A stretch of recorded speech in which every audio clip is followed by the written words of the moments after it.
national team na nalaroan mo, gaano ka-special tong batch na to? Sobrang special every batch, pero ito feeling ko sobrang sarap lang maglaro ng volleyball.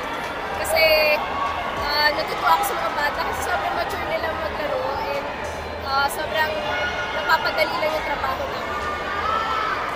Gaano ka-importante na nakakalaban?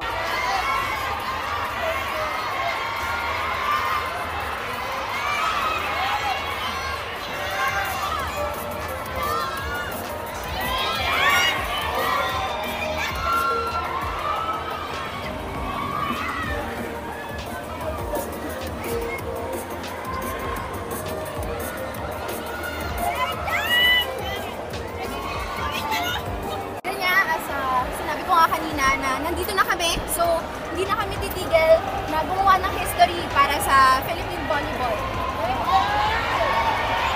Kaya gaano ka naka-comfortable so far playing with the team after the group stage?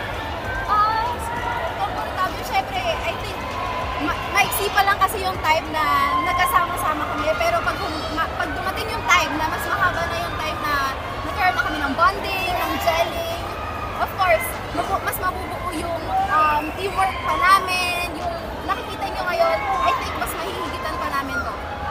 Gaano kahalaga ng sa Chinese, Kazakhstan na initial thoughts na?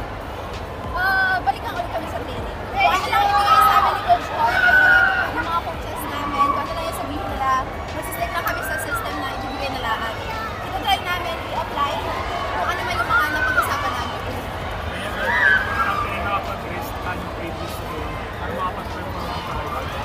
I think lahat naman kasi nakaplano kahit ngayon like sila, si Angel, si Filipina Chris, para din hindi masunog. And knowing naman yung team naman namin is kaya naman mag-contribute mga isa. Iwala naman kami sa isa.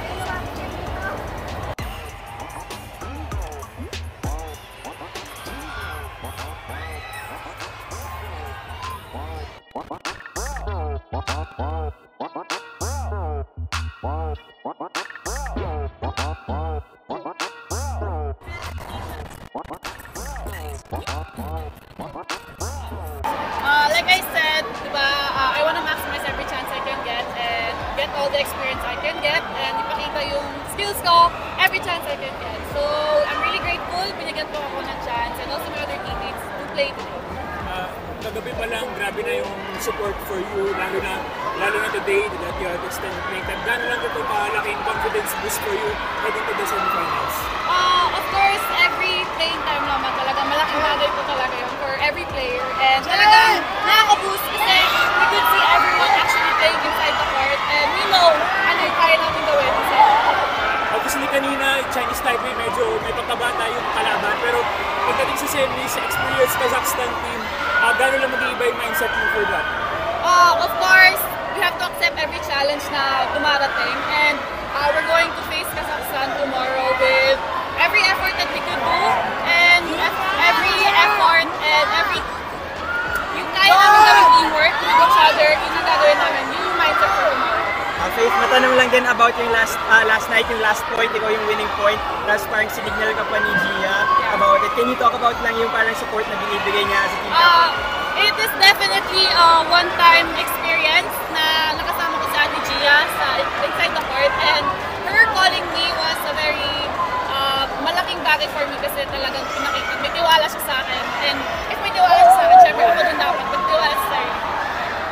How would you assess your confidence at this point playing for